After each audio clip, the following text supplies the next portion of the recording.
Jadi teman-teman sekalian, jangan sampai terlintas di benak antum kalau Nabi SAW ada yang beliau tidak tahu. Ini Nabi SAW ini yang kita tidak tahu beliau sudah tahu. Bukan cuma di sini, di surga sudah diperlihatkan. Bodohnya sebagian orang menganggap baginda Nabi SAW masih ada yang belum ditahu. Makanya mereka buat-buat ibadah yang tidak diperintahin. Tangkap nggak poin ini? Ini penting sekali. Kalau antum masih melakukan perbuatan bidah yang antum anggap boleh, berarti antum menganggap Nabi SAW masih ada yang belum diketahui oleh beliau. Padahal tuntunannya sudah jelas.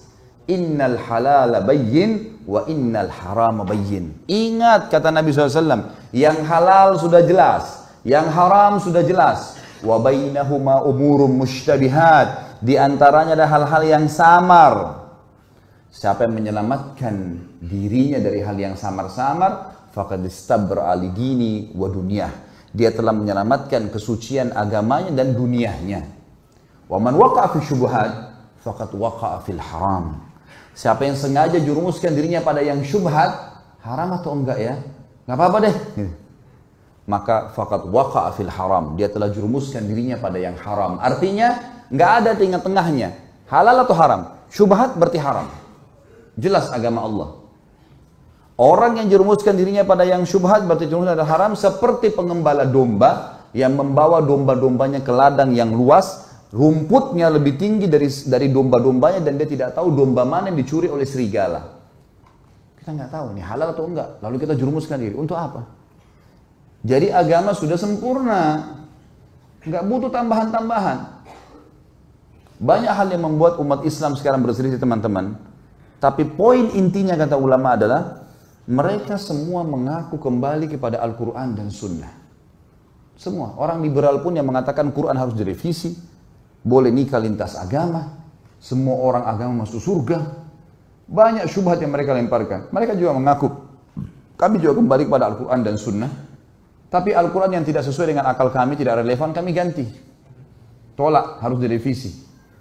Hadis Nabi yang tidak masuk di akal, seperti lalat yang dicelupkan di air, susu kemudian bisa jatuh racunnya, bisa ngobatin, gak masuk di akal ini.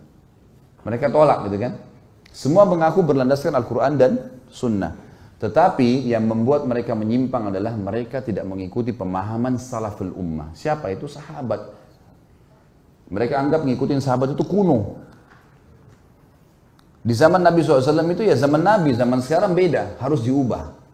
Dan itu yang dikembangkan oleh Kemal Atatürk di Turki.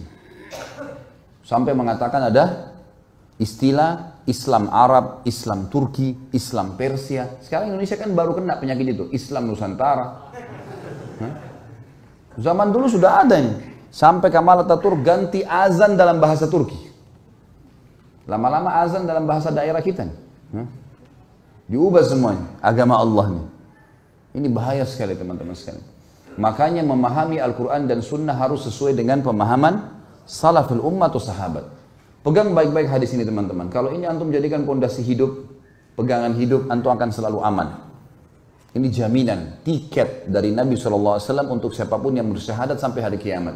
Kata beliau, Yahudi terpecah menjadi 71 golongan, Nasrani 72 dan umatku 73. Yang 73 yang dibahas. Semuanya lewat neraka dulu. Nanti masuk surga. Tapi lewat neraka dulu, dibersihin dulu dosa-dosanya, kecuali satu. Semua kita bertanya siapa satu, sahabat juga bertanya, ya Rasulullah siapa yang satu, masuk surga langsung tanpa hisab deh. Kata Nabi SAW, maka ana alaihi wa ashabi, yang mengikuti aku dan mengikuti sahabat-sahabatku. Inilah teman-teman yang dikumandangkan oleh teman-teman yang mendakwakan dakwah salafiyah dan dakwah sunnah di Indonesia, yang selalu dikatakan aliran sesat, aliran keras, wahabilah segala macam. Padahal mengajak kepada perkataan para sahabat dalam memahami Al-Quran dan Sunnah.